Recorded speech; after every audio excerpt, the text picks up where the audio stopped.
রথযাত্রা উপলক্ষে ভগবান শ্রী জগন্নাথ দেবের মাসির বাড়িতে যাওয়ার ঐতিহ্যকে কেন্দ্র করে ঘুঘুমারিতে নিয়ম নিষ্ঠার সঙ্গে পালিত হল বালগোপালের বিশেষ পূজা। এই উপলক্ষে ঘুঘুমারি ব্যবসায়ী সমিতির সম্পাদক অহিন্দ্র সাহার বাড়িতে আয়োজন করা হয় বালগোপালের পূজা, স্নান, শৃঙ্গার, ভোগ নিবেদন ও সন্ধ্যা আরতি। আয়োজনে তাকে সহযোগিতা করেন তার সহধর্মিনী কৃষ্ণা সাহা। রথযাত্রা শুধু একটি ধর্মীয় অনুষ্ঠান নয়, এটি ভক্তি, বিশ্বাস, প্রেম এবং ঈশ্বরের সঙ্গে আত্মার মিলনের এক পবিত্র মহোৎসব। এই শুভ তিথিতে ভগবান শ্রী জগন্নাথ দেব, ভ্রাতা বলভদ্র এবং ভগিনী সুভদ্রা দেবী রথে আহরণ করে ভক্তদের মাঝে আগমন করেন। এই উৎসবের মধ্যে দিয়ে ভগবানের সার্বজনীন কৃপা ও ভক্তদের প্রতি তার অকৃত্রিম ভালোবাসার বার্তা ফুটে ওঠে। পূজা উপলক্ষে অহিন্দ্র সাহা জানান, প্রতি বছরের মতো এবারও পরিবারের সকলকে নিয়ে বালগোপালের আরাধনার আয়োজন করা হয়েছে। তার কথায় এই পূজার মূল উদ্দেশ্য পরিবার, সমাজ এবং সকল মানুষের শান্তি, সুস্বাস্থ্য, সুখ, সমৃদ্ধি ও মঙ্গল কামনা করা। তিনি বলেন, বালগোপাল শ্রীকৃষ্ণের নিষ্পাপ, স্নেহময় ও চঞ্চল বাল্যরূপ, যার আরাধনা ভক্তদের হৃদয়ে আনন্দ ও ভক্তির সঞ্চার করে। এদিন তিনি আর কি জানিয়েছেন শুনুন।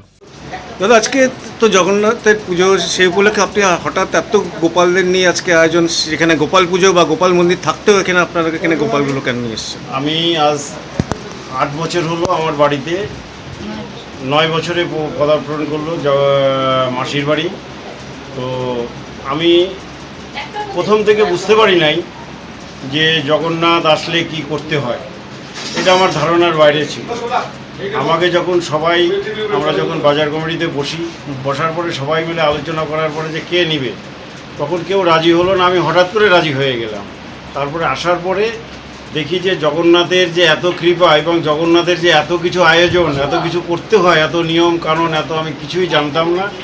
এখন আমি এই 8 বছরের মধ্যে এখন মোটামুটি আমি একটা জায়গার মধ্যে এসেছি। এখন আমি মনে করি যে আমার বাড়িতে একটা আস্তে আস্তে আরও সবাই মিলে বলে, যত জায়গা যে আশেপাশে যেগুলো হচ্ছে সবাই আমার বাড়িতে রাখার জন্য। বিশেষ অবদান কাকে দেবেন এই গোপাল রাখার পেছনে? আমার বাড়ির লোক। কে সে? হ্যাঁ, কে কাকে দেবেন? আমার স্ত্রী। তার অবদানেই আমি এটা করছি। সে না থাকলে আমার দ্বারা এটা সম্ভব ছিল না। আমি বাইরের জগতের যা যা করি সমস্ত কিছু, কিন্তু এটার যে এত কিছুই, সেটা সে নিজের ইচ্ছেই সে সব করে। নিয়ম নিষ্ঠা তো অনেক কিছু আছে, সেগুলো আপনিও পালন করেন এবং পালন করছি, আপনার সহধর্মীও পালন করেন কি? আমি যা নিয়মের মধ্যে যে আমাকে যেভাবে চলতে বলে আমি সেটাই করি। আমি আজকে প্রায় 15 বছর হলো প্রসাদ বুঝি। আমি একদম টোটালটাই নিরামিষ। আমার বাড়িতে নিরামিষ ছাড়া কোনো কিছু এবং ভোগের প্রসাদ হবে, তারপরে আমি খাই। আপনার নাম? আমার নাম শ্রী অহিন্দ্র সাহা। আপনার নাম?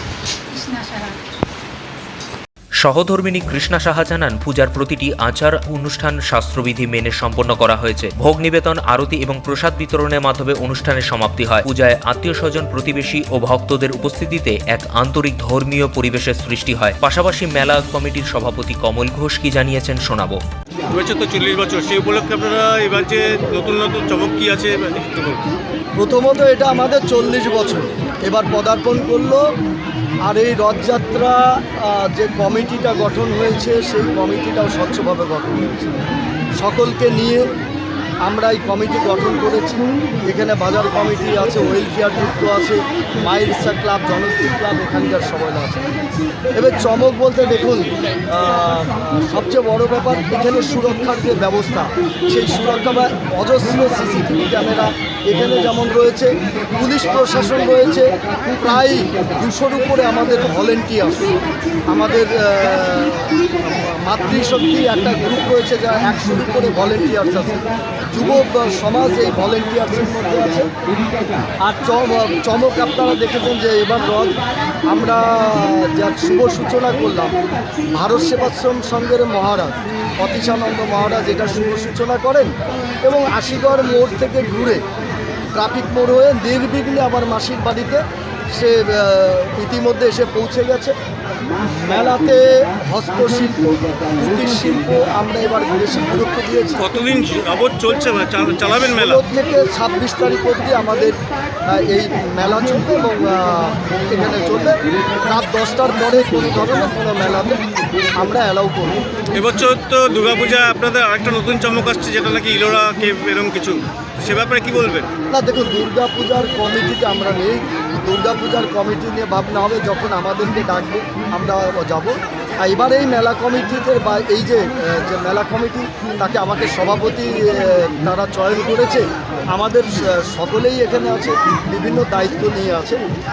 আপাতত যে দায়িত্বটা আছে সেটা আমাদের চ্যালেঞ্জ, এটা কত সুস্থভাবে আমরা এটাকে সম্পন্ন করতে পারি। আপনার চ্যানেলের মাধ্যমে, আপনাদের চ্যানেলের মাধ্যমে আমি আবেদন করব প্রত্যেকটা দর্শনার্থী তাদের যে ছোট ছোট বাচ্চাদেরকে নিয়ে আসবে, তাদেরকে যথেষ্ট সুরক্ষিতভাবে হাত ধরে নিয়ে মেলাতে ঘুরবে।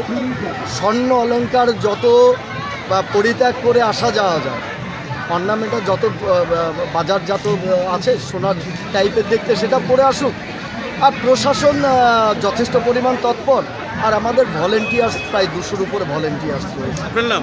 আমার নাম কমল ঘোষ, আমি মেলা কমিটির সভাপতি।